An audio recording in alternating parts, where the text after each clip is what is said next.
Hello and welcome to some more Star Citizen. CIG have given us some pretty big ship updates over the last couple of days. They released their IAE show, episode 1, and there's more to come with that. But in that, they talked a load about updates that are coming from stuff that's happening with Maelstrom and ship destructibility, engineering, but also some specific ships. And across their media, they've also been doing some advertising and some sneak peeks. So let's jump in. So yeah, we've seen a couple of shots, and this is spoilers, so close your ears for a few seconds if you don't want to hear this. But there's some new shots of what appears to be a Anvil large ship. But yeah, it's looking pretty big. It's almost certainly the Paladin gunship that's been rumoured to turn up as a concept cell during the IAE. Also, in the Star Citizen newsletter, there's a sneaky Mirai Guardian in the background on the left. You can expect these ships to turn up in some form during the IE,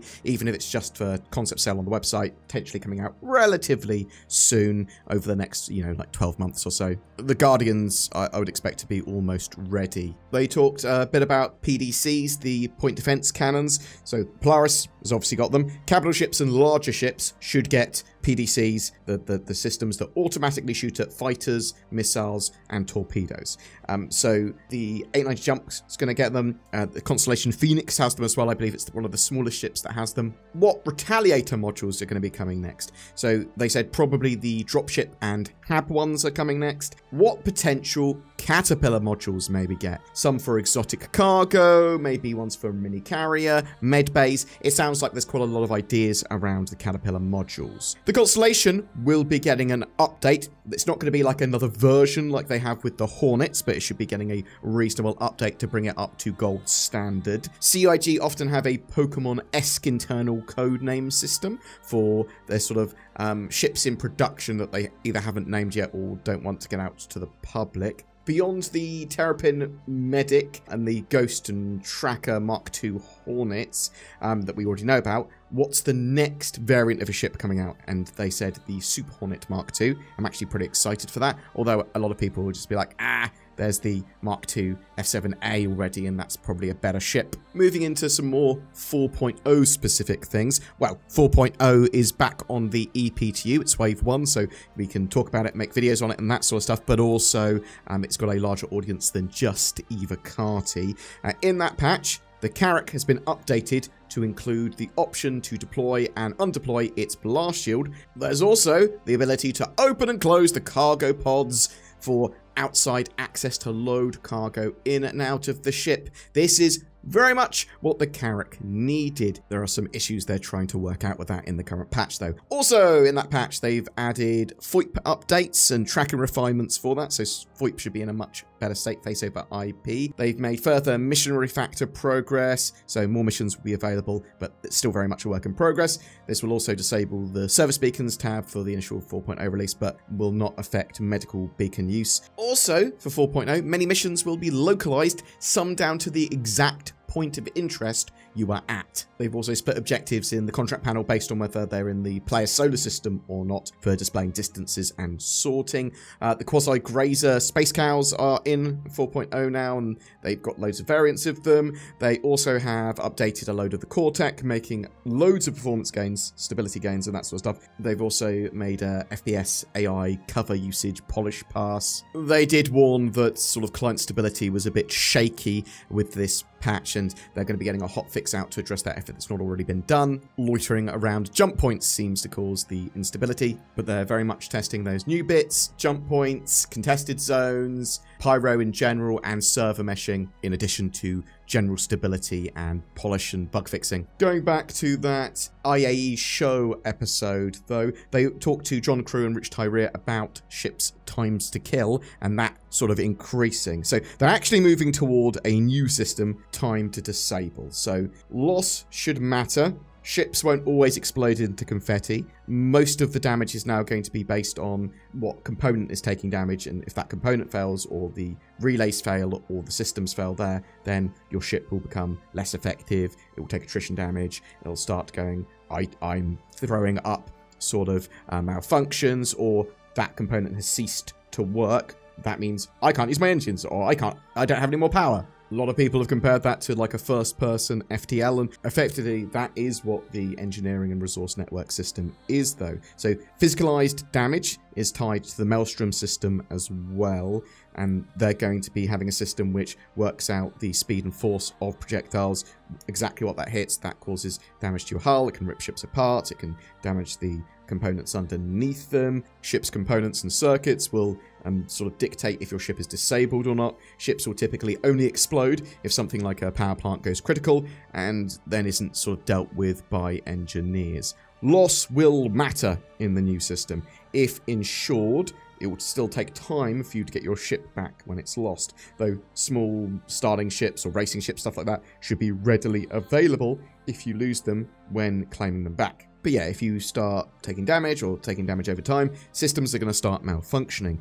You'll be able to make a decision to try and withdraw, or if you want to continue to fight or whatever, even typically with a smaller ship. Though the bulk of the time to disable gameplay is going to be like fight, flight, and repairs for larger multi-crew ships. So yeah, the smaller ships not going to have so much of an operating range. You're not going to be able to have the opportunity to run around in the interior of a single-seater fighter, for example, though potentially you'll still have a little bit of a longer time to kill and be able to later get out and repair that ship, replace components. And yeah, for ships as well, you'll be able to replace components, repair them, get them back to life even during a big combat potentially. But also you might be doing salvage and reclamation, towing, might just going, oh, I found a shell of a capital ship, and actually it's within my price range to get this back working and its components replaced. But ships will still be lost and blown up or not worth repairing in some situations. Also,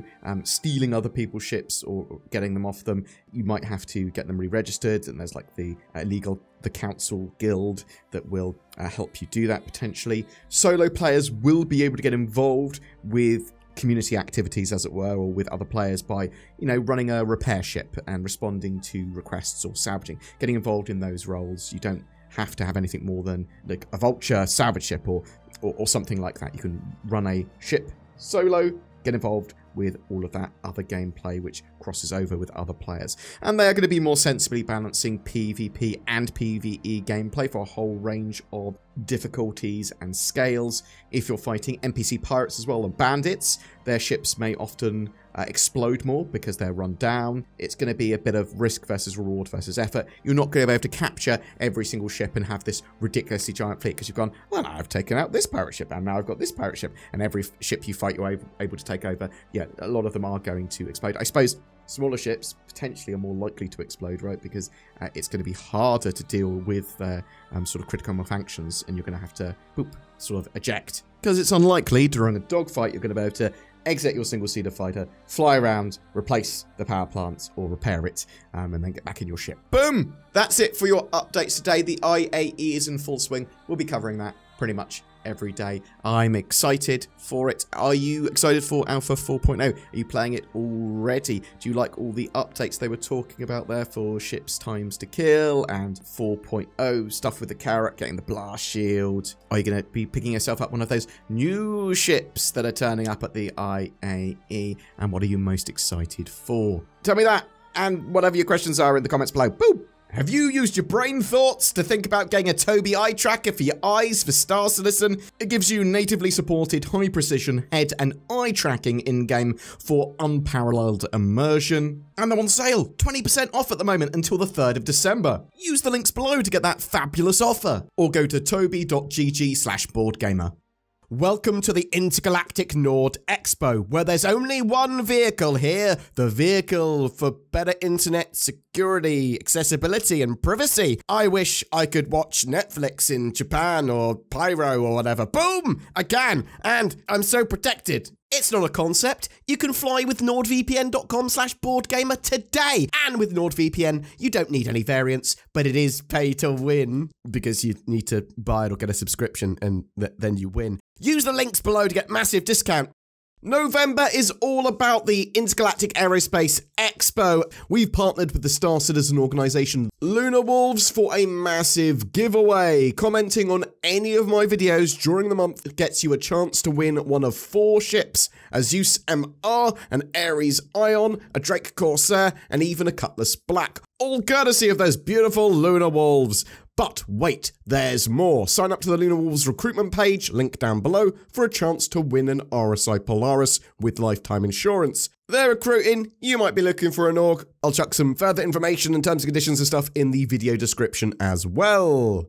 Don't forget to click on the join button under my videos. That goes a long way to help support the channel. Thank you so much to you that have already done that. Zin and I play a load of games after work and stuff, and we want to chuck those up for people that have gone the extra mile to support us either on Patreon or via that join button. Just remember to like and subscribe as well. Comment, ask us some stuff. Thank you so much for everyone that supported the channel, whether it be for a day or for the last several years, a decade. Oh my God, we've been doing this for so long. Thank you so much for watching. I hope you have a great November and Intergalactic Aerospace Expo.